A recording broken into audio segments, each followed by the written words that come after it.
ਕੇਂਦਰੀ ਮੰਤਰੀ ਹਰਸਿਮਰਤ ਕੌਰ ਬਾਦਲ ਨੇ ਵੀ ਸਾਕਾ ਨੀਲਾ ਤਾਰਾ ਦੀ ਬਰਸੀ ਦੇ ਉੱਤੇ ਕਿਤੇ ਨਾ ਕਿਤੇ ਦੁੱਖ ਜਤਾਇਆ ਤੇ ਕਿਹਾ ਕਿ ਇਹ ਹਮਲਾ ਕਾਂਗਰਸ ਦੀ ਸੋਚੀ ਸਮਝੀ ਸਾਜ਼ਿਸ਼ ਦੇ ਤਹਿਤ ਕੀਤਾ ਗਿਆ ਤੇ ਅੱਜ ਵੀ कांग्रेस ਜਿਹੜੀ ਹੈ ਉਹ ਕਿਤੇ ਨਾ ਕਿਤੇ माहौल खराब करने की कोशिश करती है। यूके की पार्लियामेंट में जहां 30 साल के बाद कॉन्फिडेंशियल लेटर्स को जनतक किया जाता है, कुछ साल पहले वो चिट्ठियां निकली जो इंदिरा गांधी ने उस टाइम के इधर की प्रधानमंत्री ने उधर के प्रधानमंत्री मार्गरेट थैचर को लिखा था कि आप एक्सपर्ट्स भेजें जो हमारे गोल्डन टेम्पल के रेकी करके बताएं कि इधर जी मिलिट्री ऑपरेशन करना है तो कैसे किया जाए।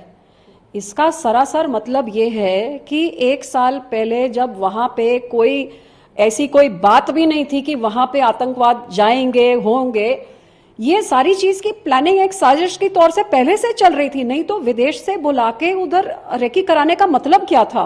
और ये रेकी की रिपोर्ट के कुछ महीनों बाद वहां पे ऑपरेशन ब्लू स्टार होता है, मतलब ये एक पूरी सोची समझी एक साजिश की गई थी। तो मैं समझती हूं कि जैसे उन्होंने जनतक किए हैं, आज हमारी सरकार बाकी और कागज भी यूके की सरकार से मांगे, क्या चिट्ठियां थी और यहां से भी जो लिखी गई है, एक कमीशन बैठाई जाए।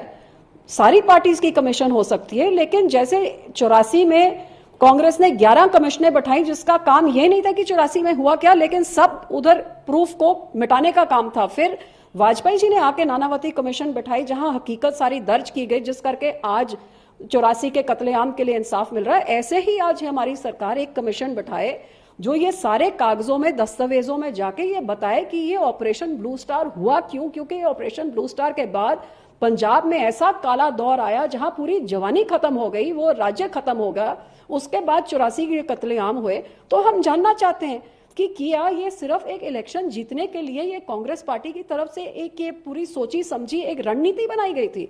देखिए, ये हमारे कौम के लिए हमारे इतिहास में या हमारे जीवन में सबसे दुखद दिन ये दिन कह सकते हैं, जहां हमारे सबसे पवित्र पावन स्थान, बाकी सारे तो जब देश का बंटवारा हुआ कांग्रेस पार्टी ने पाकिस्तान में बिल्कुल सामने छोड़ दिया। ये जो बिल्कुल अमृतसर में बॉर्डर के पास बहुत ही पावन स्थान है और एक ही स्थान है जहां से हमारी सिख कौम की होंद शुरू होती है।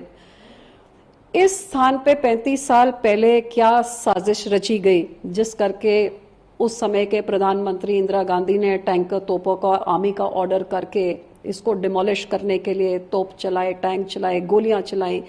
शहीदी गुरपुरब होने के नाते हजारों बेकसूरों की जान ली गई और पता नहीं कितने हजार गुरु ग्रंथ साहब आज भी वहां पे हैं जिनमें गोलियां दर्ज है, खून उन पे लगा हुआ है, उनकी बेअदबी हुई। तो ये हमारे कौम के लिए ये सबसे काला दिन हमारे जीवन का कहा जा सकता है।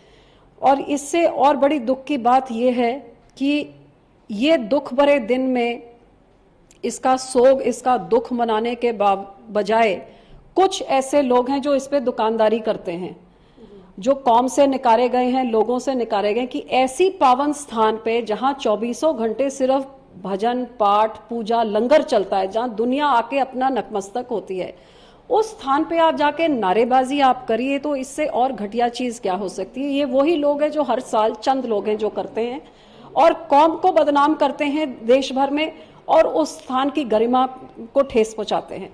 सो मैं समझती हूं कि ऐसे लोगों के खिलाफ कोई सख्त एक्शन लेना चाहिए। लेकिन हाँ, ये जो एक्शन लेने के लिए जो कांग्रेस पार्टी वहां पे बैठी जो एक्शन ले सकती है, ये तो वही कांग्रेस पार्टी जिसने टैंक तोप चलाए थे और आज भी वही गांधी परिवार के सामने सिर झुकाती है जिस गांधी परिवार ने ये करने के आदेश दिए। मेरी मांग ये है कि 35 साल बाद अब समा आ गया है, देश की जनता और सिख कौम ये जानना चाहेगी कि ये क्यों ऑर्डर किया गया, या ऑपरेशन साका नीला तारा क्यों हुआ। हर साल वो सरकार का जो काम होता है कि ऐसे लोगों के इनकी इंटेलिजेंस की इनपुट्स होती है, इनकी सीआईडी होती है, इनका काम होता है कि ये चीजों को रोका जाए।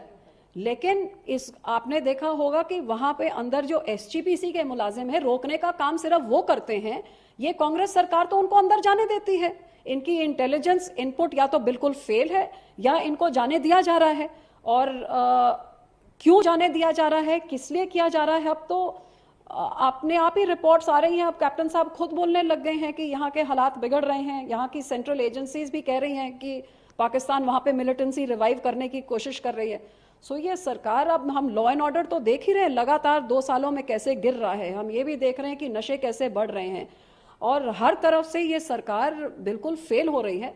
पर ये ज़रूर दुख की बात है कि जब आपको मालूम है कि हर साल ऐसी चीज़ें होती हैं, तो आप पहले ही इन लोगों को प्रिवेंटिव कस्टडी में आप लीजिए और ये चीज़ें रोकी जाएं, ना कि इतने पावन पवित्र स्थान में ऐसी हरकतें करके आप उस स्थान की गरिमा को घटाइए ऐसे लोगों को ये करने देने से।